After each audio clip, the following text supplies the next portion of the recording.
Hello guys, welcome back to my channel. আজ আমি তোমাদের সামনে নিয়ে এসেছি ফুলকপি আলু মাছের ঝোল, বাঙালির অতি প্রিয় একটা সবজি। তাহলে চলো দেখে নেওয়া যাক আমি কিভাবে বানাই এই রেসিপিটি।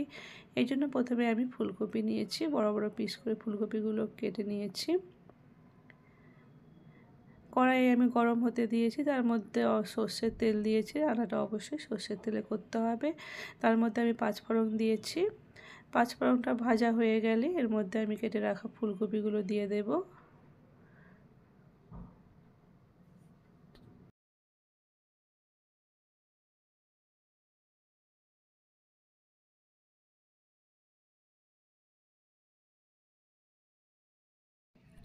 এরপর আমি এর মধ্যে দেব অল্প লবণ, আর এখানে দেব অল্প হলুদ দিয়ে নাড়াচাড়া করে ফুলকপিগুলোকে আমি ভালোভাবে ভেজে নেব।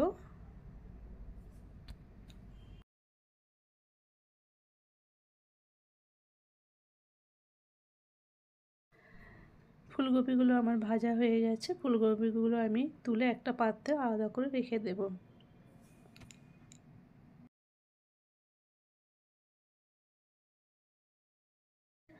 একটা আলু নিয়েছি, আলুটাকে বড় বড় পিস করে আমি কেটে রেখে দিয়েছি। এবার ওই প্যানে আমি অল্প তেল দিচ্ছি, প্রায় 4-5 চামচের মতো সর্ষের তেল দিলাম। এবার ওই তেলের মধ্যে আলুগুলোকে আমি হালকা করে ভেজে নেব।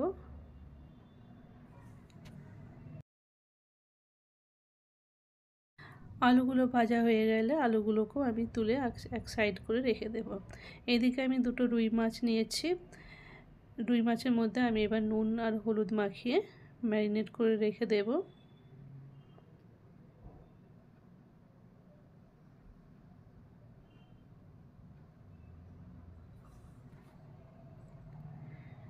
এবার ওই আলু ভেজে রাখা তেলের মধ্যে মাছগুলো আমি ছেড়ে দেব।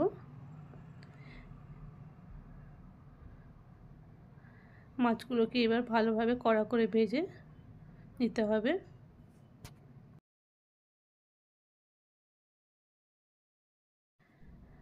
মাছগুলো আমার ভাজা হয়ে গেছে। মাছগুলোকেও আমি তুলে একটা পাত্রের মধ্যে আলাদা করে সরিয়ে রেখে দিচ্ছি। এবার আমি মশলার জন্য নিচ্ছি একটু আদা, একটা ছোট সাইজের পেঁয়াজের হাফ পেঁয়াজ,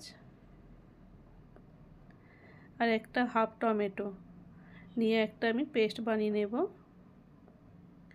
এবার আমি ওই মাছ তুলে রাখা তেলের মধ্যে একটু পাঁচফোড়ন দিলাম, আর বেটে রাখা মশলাটা আমি এবার দিয়ে দিলাম। দিয়ে ভালোভাবে নাড়াচাড়া করে নেব।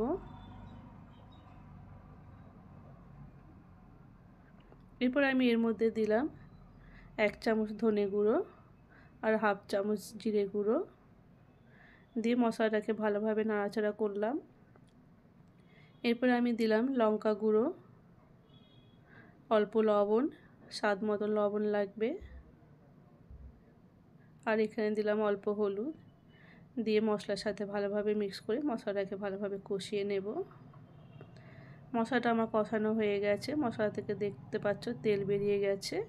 এরপর আমি এর মধ্যে দিচ্ছি অল্প জল।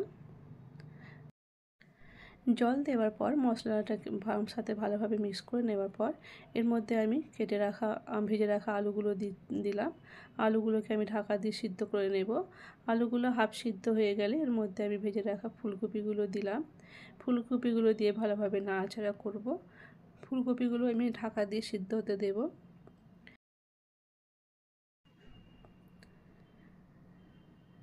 এখানে ফুলকপি আলু আমার সিদ্ধ হয়ে গেছে, দেখো।